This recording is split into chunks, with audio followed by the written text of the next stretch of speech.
Finally हामी यात्रु झरना आइपुगिसक्यौँ। यो यात्रु झरना आइपुग्ने अगाडिको सिँढी हो।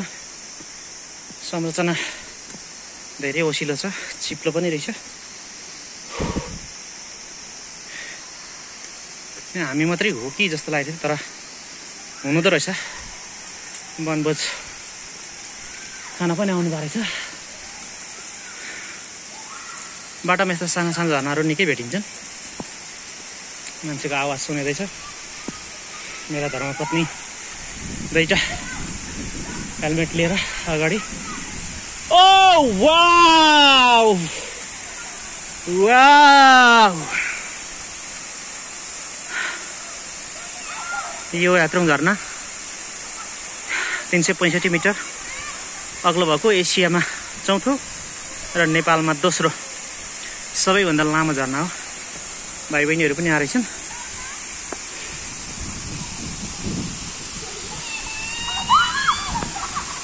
छेउको पोखरी। बाटोमा हिँड्दा हिँड्दा हिँड्दा हिँड्दा हिँड्दा गर्मी भएको, ठ्याक्कै यहाँ आएपछि झरनाको शीतलताले एकदम कुल फिल भयो। संरचना यस्तो छ, निकै अगाडि नै बने जस्तो छ। भन्नुमा हामी चाहिँ यताबाट आयौँ। दुईटा बाटो रहेछ, एउटा उत्तर एउटा दक्षिण। उत्तरबाट आउने चाहिँ यो, हामी दक्षिणतर्फबाट आयौँ। यो दक्षिणतर्फबाट आउँदाखेरि चाहिँ लगभग 2 किलोमिटरको पेरिफेरीमा बाइक राखेर आउनुपर्ने रहेछ।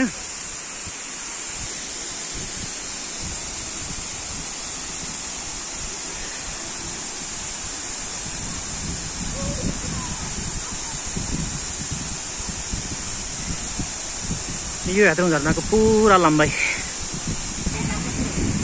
अर्को सहायक झरना पनि छ सानो, त्यो चाहिँ यहाँ मुनिबाट आएर यतापट्टि यहाँनिर आएर मिसियो।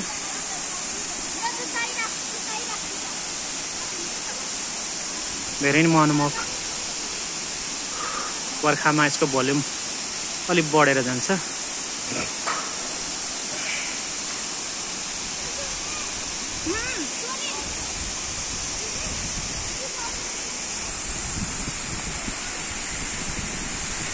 यो झलुङ्गे पुल निकै अगाडि बने जस्तो छ। अलिकति ठाउँ ठाउँमा जीर्ण पनि भएको रहेछ। स्थानीय निकायको कति ध्यान पुग्नु हो। यो चाहिँ यति साह्रो किन धस्कियो। बहिनीहरू हामी पुल पारी उत्तरतर्फ जाँदैछौँ। आउने बाटो सायद यो पनि हो।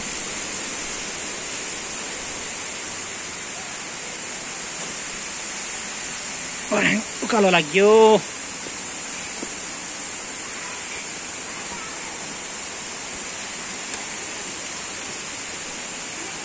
एकदम सजिलो रहेछ यो उत्तरतर्फको बाटो चाहिँ। दक्षिणतर्फको बाटो पनि सजिलै हो, तर रेलिङ नलाएर अलिकति ओसिलो भएर चिप्लो पनि रहेछ। खालि कमेन्ट मात्रै गर्छ कति छिटो हिँडेको भनेर। जब दुईटा हेलमेट बोक्न लागेको छ।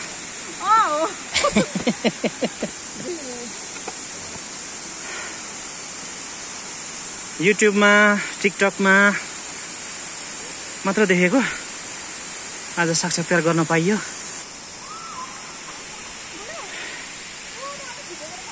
यस, मेरो बुढीले टिकटकमा युट्युबमा फोटो खिचेको ठाउँ लोकेसन हन्टिङ गर्नको लागि हामी फेरि उत्तरतर्फको सिँढी चढ्दैछौँ। ओके, के ल्याएको छ बुढी? खानेकुरा छ? कुरकुरे, आइसक्रिम अनि चोको पानी। कहाँसम्म जाउँ त नि हामी? ओ माथि फोटो खिच्ने स्पटसम्म। त्यो टावरसम्म? म मरिँदैन? मरिँदैन। ब्याकग्राउन्ड त झरा निकाल्नु परेन त, यतिसम्म आयो। झन्डा राखेको अहिले छैन।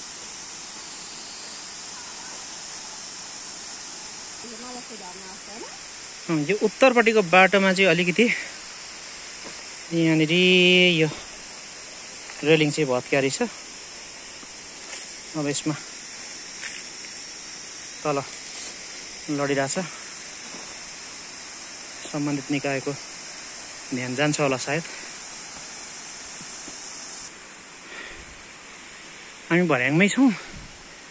यहाँ चाहिँ सयपत्री फुल अलिअलि फुल्या रहेछ। यो चाहिँ हाम्रो चौतारा। यसरी यो तेह्रथुम लगायत पूर्वका जिल्लाहरूमा जहाँ लिम्बू अथवा किराँत धर्मावलम्बीहरूको बाहुल्यता छ त्यहाँ चाहिँ यसरी ढुङ्गा गाड्ने गरिन्छ। बुढीलाई थाहा छ यो ढुङ्गा किन गाडिन्छ? के भनिन्छ त यो ढुङ्गा गाडेकोलाई? पज गर्नु न एकछिन। मान्छे मर्दाखेरि मरेर यसरी ढुङ्गा मुनि पुरेको हुन्छ नि, त्यतिखेर ढुङ्गा यस्तो गाडिदियो भने चाहिँ यो चाहिँ उनीहरूको आत्मा वा बाहिर फेरि हिँड्दाखेरि उनीहरूको मूल ढोका अरे बाबाले भन्नुभएको। As per my better half यो ढुङ्गा चाहिँ हाम्रा पिता पुर्खाको देहावसान पछाडि टाउकोमा पनि होइन र खुट्टामा पनि होइन, ठिक्क छातीको भागमा छातीको भागमा गाड्ने गरिन्छ अरे। र यो चाहिँ उहाँहरू निस्किँदाखेरि मृत्यु पश्चात आत्मा निस्किँदाखेरि कहीँ विचरण गर्न जाँदाखेरि चाहिँ यो निस्किने बाटो अरे। यस्तो हाम्रो आस्था रहेको हुन्छ। भर्याङ अझै छ। हामीले अझै पनि 10 मिनट जति हिँड्नै पर्छ होला त्यो टावर भएकोमा पुग्नको लागि। र फर्किएर यात्रङ झरनालाई हेर्दाखेरि अलिकति एन्टी लाइट पर्दो रहेछ। रेलिङ त लगभग धेरै ठाउँ डिस्ट्रोय भइसकेको रहेछ।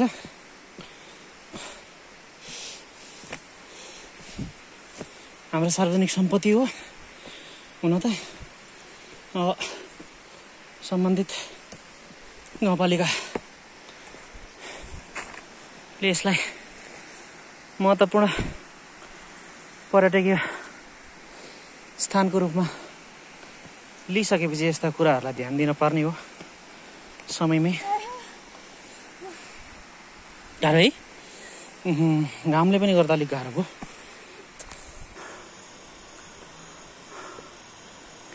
यो चाहिँ यात्रङ झरनाको उत्तरी मोडाको जस यात्रङ झरना अवलोकन बिन्दु।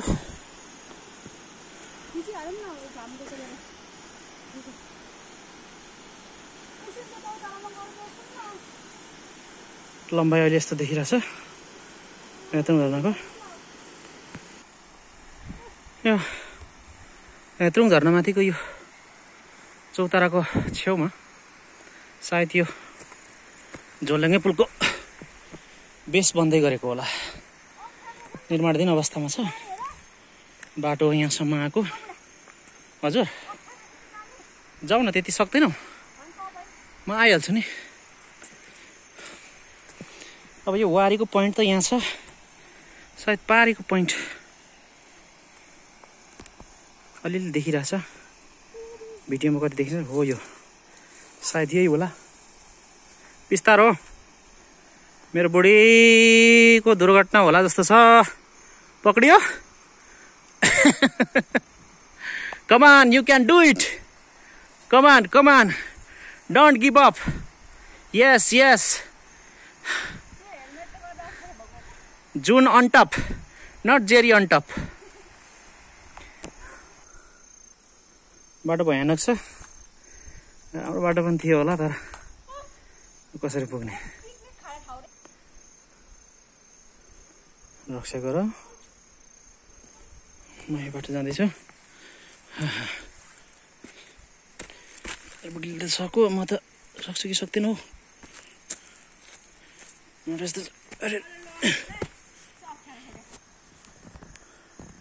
पक्का लडिन्छ? लड्यो भने त फेरि गयो त हौ। ल मैले भिडियो एकछिन भुइँमै राखिदिएँ मोबाइल। हे भगवान् पकाउने ठाउँ पनि पर्दैन होला हौ परेन म सक्यो यहाँ चाहिँ पक्कै पोली गरे खाने ठाउँ रहेछ बुढी झन्डै लडियो नि त हट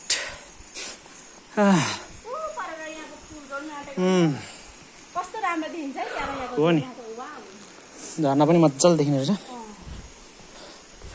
मैले त्यो गरेको खण्डमा त्यो पहाडीको सेतो सेतो देखेको ठाउँ चाहिँ सायद झोलुङ्गे पुलको बेस पोइन्ट होला